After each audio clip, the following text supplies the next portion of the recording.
We have big news. We have exciting news for you. Tell them what it is, Serena. We are super excited to announce that we are starting our first membership this January 2024. Yay! Membership. So we're excited to let you know that we will be hosting a monthly membership where when you join, you will be With us live in a Zoom room once a month for a workshop like we just hosted. It's going to be a workshop like that, one topic each month, a different topic. You might even help us come up with the following month's topic from inside our membership. Super excited to meet you. It was so fun meeting a few of you in our inaugural workshop. So we're really looking forward to that. And when you are a member, you will also be receiving a monthly newsletter where I'm going to be a little more intimate and I'll be sharing the things that are working and the things that aren't working for me. Yeah, like taking a tool that you've learned from the podcast and how you're implementing it and how well that worked, or maybe if it didn't work. And then Amma can put in my 2 bits worth. We'll see how that goes. But a membership newsletter and a membership live Zoom room workshop starting in January 2024. Can sign up through our Patreon link in the show notes. Yeah. Yes, everything will be in the show notes, and we can't wait to see you there, listeners. We can't wait. Yay. Hi, my name is Serena. I am a mother to a toddler and currently pregnant. And hi, I'm Lisa, also known as the Singing Amma. Amma means grandmother in Icelandic. I am a mama and an Amma. At the beginning of my first pregnancy, I felt like I was lacking my village, which is why we are here creating a village with you, in hopes that you won't feel as isolated as I did. I also felt the lack of a village in my early parenting years way back when. And I come to our village with a background in early childhood education. I have been coaching parents along their parenting journeys and supporting them for over 35 years. Amma Lisa and I invite you to grab your latte Or your tea and come sit around the proverbial fire with us each week. when we come together to have a conversation where we'll be talking all things parenting, keeping it real, keeping it raw, right here with you. Hi, it's Amma Lisa here, the singing Amma. And today I'll start us off by reading another one of my previously published magazine columns, originally published in the Fishbowl magazine on Salt Spring Island. And after the reading, Mama Serena will join me, and together we will dive a little deeper into today's topic, sibling struggles. All right, let's go. Dear Singing Amma, how can I get my oldest child to start treating his younger sibling kindly? I make a point of having a time once a week with just our eldest and I, but even that doesn't seem to be helping. Signed, Struggling Mama. Dear Sibling Struggles, I love that you are creating time for mama dates. That is something I recommend for all families and for both parents to take individual time with each child, even in single child families. In our fast-paced society, taking special time out to just be with one child is huge. And I would hasten to say, it is helping, even though challenges between the children are still evident. It is easy to automatically disregard our children's less than desirable feelings for a new sibling, without being aware we are even doing it. Saying things like, "Of course you don't hate your sister," sounds logical, but can actually have a negative impact, causing upsetting feelings to build up inside. Feelings will eventually find a way out. When a child lashes out at a sibling, either physically or verbally, resist the urge to give the, quote, aggressor attention. Focus instead on the, quote, injured party. Not with pity, but simply by giving information without blaming. Quote, it can hurt to be poked. Your brother needs to learn to use words instead of hands. That's a direct quote from Siblings Without Rivalry by Adele Faber and Elaine Maslich. I'll hasten to say there that even if it's a toddler and an infant, so the infant wouldn't be able to understand what you're saying, you still say it. You still give the situation some words, and the toddler is listening. And even though they may be very young, they learn and they understand a lot more than we sometimes give them credit for. At the same time, it is integrally important to allow for feelings to be expressed, though not through physical or name-calling hurtful ways. When one pokes or pushes, say, people are not for hurting. Tell me with words how you're feeling. Say, I feel annoyed always having a little sister around. Then acknowledge, wow, annoyed. That is a big feeling. Encourage young children to draw pictures of their feelings. Another outlet. Even scribbles can be very expressive. Then get them to tell you about their pictures. Write their words out for them, showing they've really been heard. As Dorothy Baruch wrote in New Ways in Discipline, quote, not till the bad feelings come out can the good ones get in, end quote. And end of column. Sibling struggles. I have a lot of experience with that. Actually, now that you mention it, so do I. Yeah, I actually ran away from home because when I was 11, in the snow, when I walked for miles and miles, and I was trying to get to my Amma's house and I never got there. And then when I got home, nobody had even noticed that I was gone. It was devastating. It was devastating. But that was because one of my brothers used to beat me up so much. I ran away from home. Yeah. Wow. So yeah, I know about the sibling upset too, for sure. Mm-hmm. So how can we create this more positively for you, bringing a new sibling in? I'm excited to do that for you and with you. Yeah, well, I like how you say giving information without blaming, because aside from the sibling struggles, most of my frustration came when I would get blamed. And sometimes it was my brother saying, Serena pinched me. And we're sitting on opposite sides of the room. And I don't even know why, but he would just randomly start crying and say I did something when I didn't. And my mom would come running in and, well, leave your brother alone. Why would you just, or automatically blaming me when I did absolutely nothing. And that's where more frustration came from. Mm-hmm.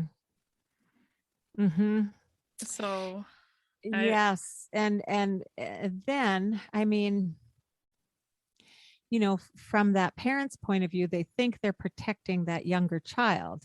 Mm-hmm. Your point of view, you're not only mad at your brother, you're also mad at your mother, and you're mad at the whole world now. Mm-hmm.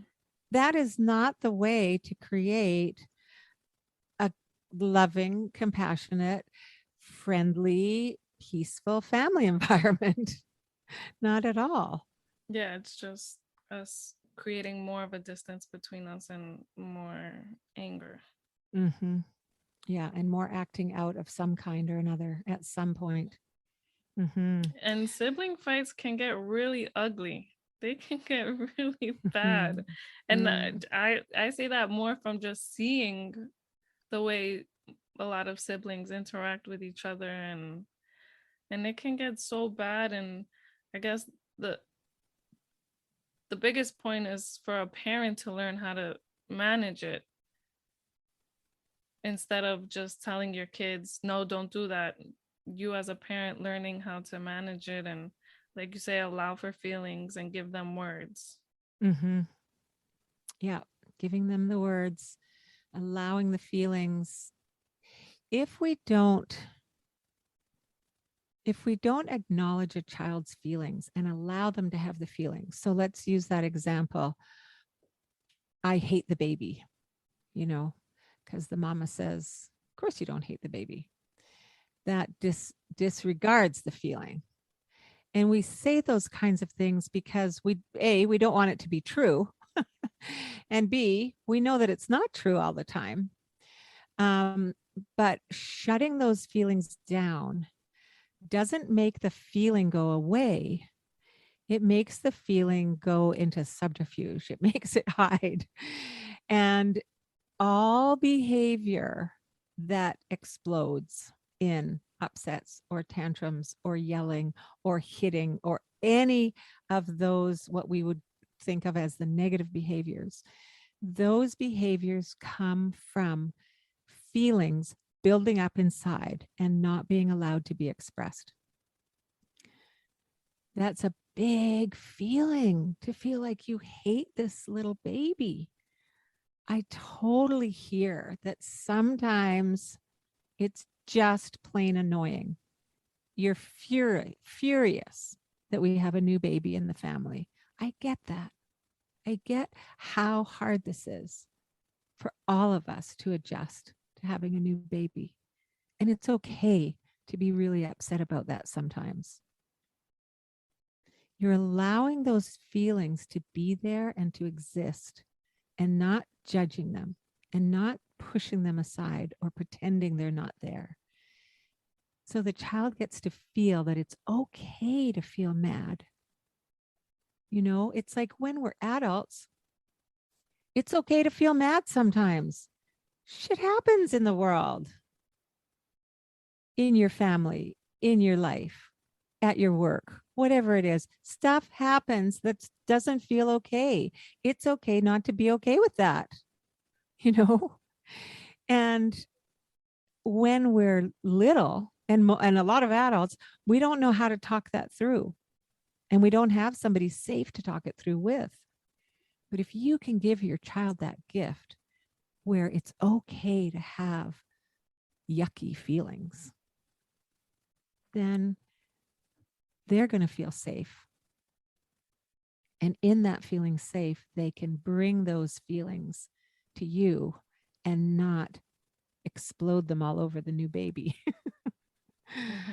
Right. And sometimes, actually hurt a baby or say really upsetting, mean things to their sibling as they grow up too, right? So creating a safe space for our children to express their feelings in helpful ways and avoid having them explode in outrageous behaviors or words. Super important. Yeah, and there's a lot of different sibling struggles that happen, and maybe when you have a baby and a child or a baby and a toddler, it's jealousy.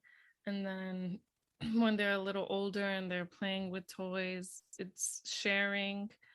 And then maybe when they get older, it's their different personalities and the way they behave or just interact with each other. And and sibling struggles really continues for a while, maybe sometimes even until somebody leaves the home. And after, come on, And how's your after. relationships with your siblings now? Come on. Yeah, yeah. Hmm. So teaching them young, I think, is so important because it really does continue for, that's like a permanent relationship, Yep, one of the most permanent relationships that you have to maintain throughout your whole exactly. life. Hmm. And and for me, one thing is I'm very different than my siblings, so I would want to kind of control what they do and tell them what you're doing is wrong and bad, and but they're just very different than I am. Hmm. And that's one thing I had to learn, is letting go of that control. And I can't make them do what I want them to do, because they're not going to do it, and it just causes more frustration. So even Hmm. even as an adult, just learning to let them be who they are and accept them as who they are was one of my biggest lessons in trying to avoid our sibling struggles. Hmm. And that whole piece about you wanting to tell them how to do things, I was that sibling too. I was like the controlling one. And when we grow into being the controlling one or the responsible child who knows how things should be being done, that's our particular way of coping with the dysfunctions in our family, Mm-hmm. with the times you were told to not hurt your brother when you hadn't touched your brother. That's your way of trying to cope with a world that is a little bit crazy, because I didn't actually hurt my brother and now I'm being told off for hurting my brother. And so we learn these coping mechanisms. And for you and I, one of those was trying to control the environment around us and the people in it, you know. And so excuse me, part of our growth and learning throughout our adult lives is to notice that we don't have to be in control. We don't have to use that coping mechanism. For some children, their coping mechanism is going to be acting out more and more and more and more and creating more chaos, because there's so much chaos in some family life, in some family dynamics, that if they create chaos and can divert some of the attention away from some bigger problems, maybe there's alcoholism or drug addiction or some anger in the parents, if they can divert some attention, they'll do that.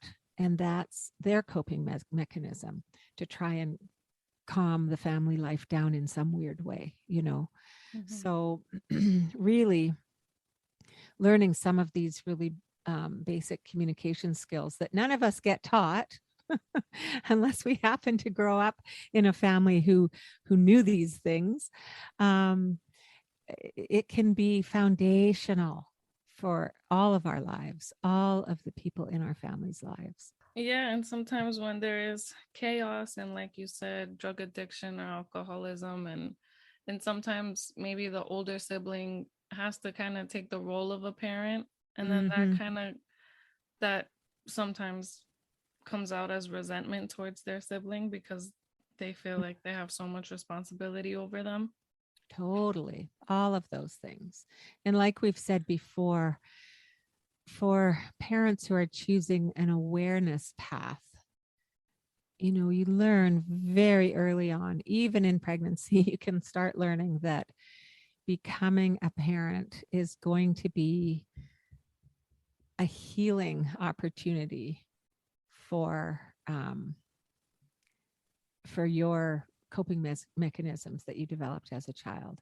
You can heal some of the pain from your own childhood just by having your own child and growing into being um, the parent who tries not to yell as much at your child as you were yelled at, tries not to hit your child if you happen to be spanked, knowing that those things are not helpful, that those things are actually going to hurt your relationship with that young human being that's growing and learning. Yeah, and sometimes I feel like some we want to speak to the people who aren't really even searching for our podcast. And we're speaking to, because parents who are more aware are the ones looking for parenting podcasts, right? Mhm. And so they're more cautious and they're learning, and but sometimes we want our message to get to the parents who aren't like that. So Mhm. please share our episode with people that you think could benefit from it, because a lot of people can use this information, but they're not looking for it because they're not aware of That's what the true. problem is. Yes. I like the part in the book, Siblings Without Rivalry, that I mentioned in the column, where you resist the urge to give the aggressor the attention. So the older sibling who's picking on the new baby, whether it's physically or verbally, acting inappropriately, saying mean things to the baby, whether or not the baby can understand it, you want to nip that kind of behavior in the bud. But rather than focusing on, don't say that to your new baby, or, oh, honey, that's not a nice thing to say, or however that comes out, don't focus on the child who has done the behavior that you want to change. Focus instead on giving information, To the one that's being, yes, to the one that's the one that was being hurt, whether they're aware of it or not. If it's a young tiny baby, they won't be aware of it, but you pick up the baby and you say, oh, it can hurt feelings when you get told that they don't want you in the family. That can really hurt feelings.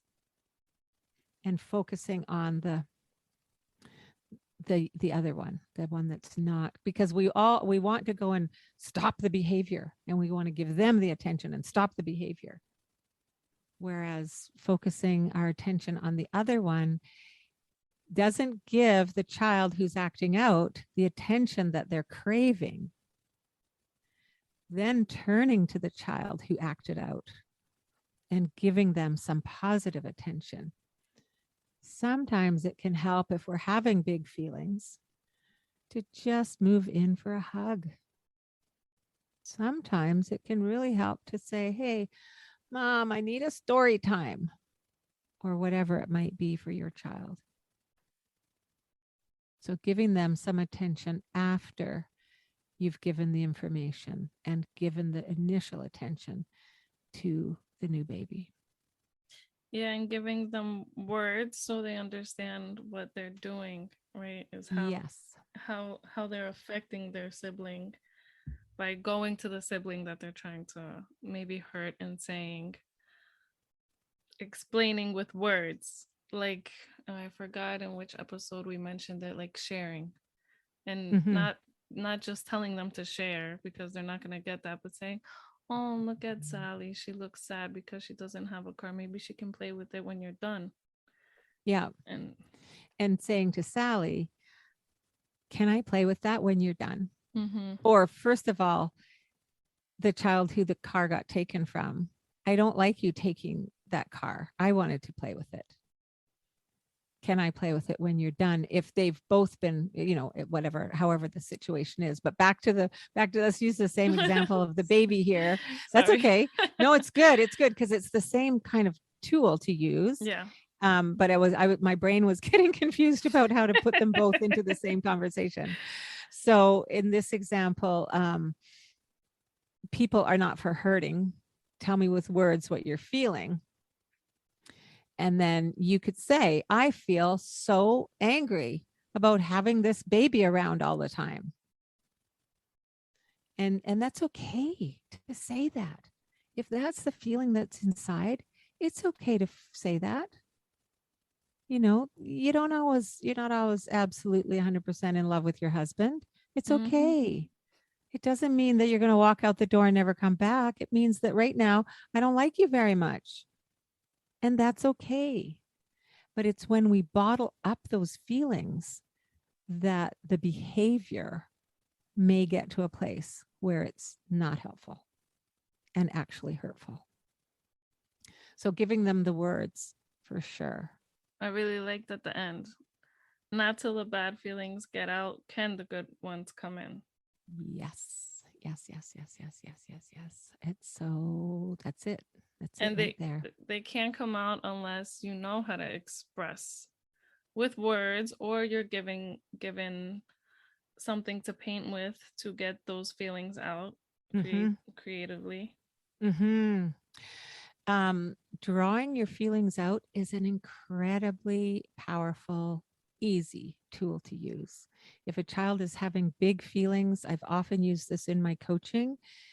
When a parent is dealing with the same like an ongoing problem and it's getting bigger and bigger, then as soon as you can feel the feelings building up and starting to erupt, get them those crayons, get them as big a piece of paper as you can and say, draw that feeling. There's a big feeling it wants to get out and you don't have the words for it.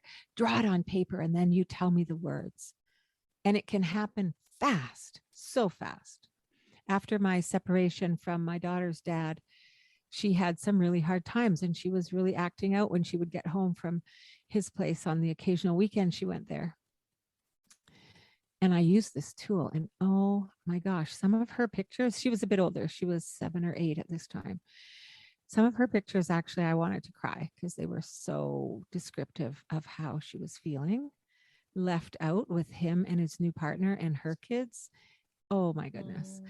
Even little kids, though, they'll scribble all over the page. And even just that physical action of scribbling on the page, and you say, wow, that looks like a lot of feelings. Look at those red lines going all around and look at those black dots everywhere. And you describe the painting or the picture. Can you tell me about this painting or this picture? And they will tell you. They will tell you the details. And this is how it feels inside my tummy when you pick up the baby and I want you to pick me up. They will tell you, maybe not in that many words, depending on how verbal your little one is. They might just say, I don't like the baby. That's what the picture is. I don't like the baby. And that's okay. Thank you for drawing a picture of how it feels right now.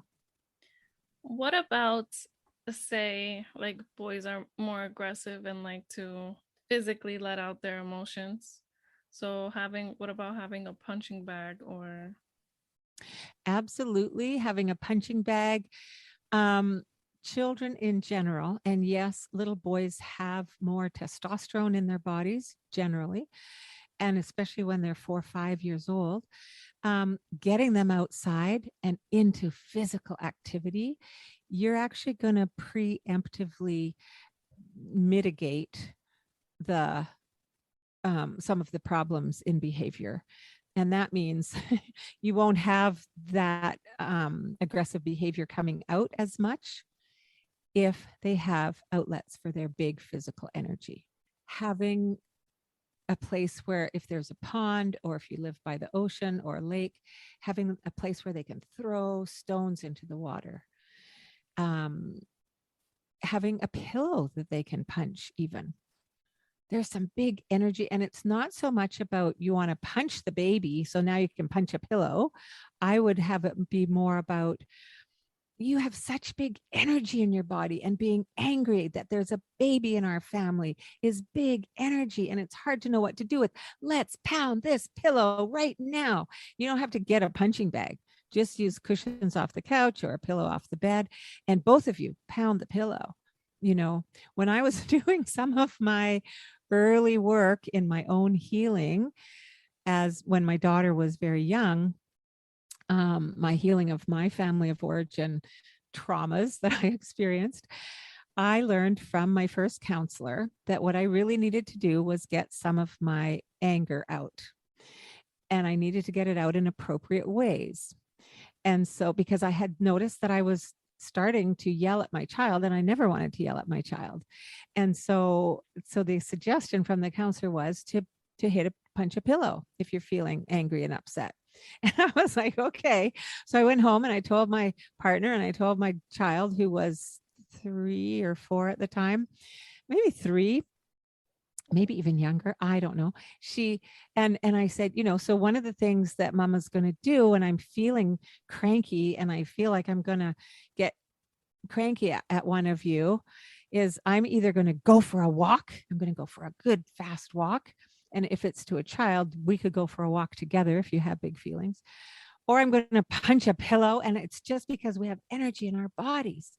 So the next time my daughter heard my voice going, I mean, I don't actually know that I ever yelled actually at my child, but my stern voice was like, I don't like what's going on right now. And she, she was like, Mama, I think you need a pillow. Can I get you a pillow? So she would have been really little. She was probably 2.5 or 3 because she was a very early speaker as well, but she still said pillow.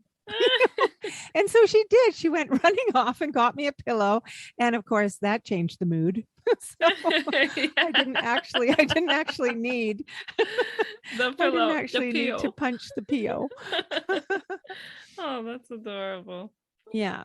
So, engaging them in the fact that you have struggles too can be really helpful. But yes, giving a child who has lots of energy, physical energy, and some girls do as well, lots of physical energy, giving them an outlet for that for sure can be helpful. Yeah.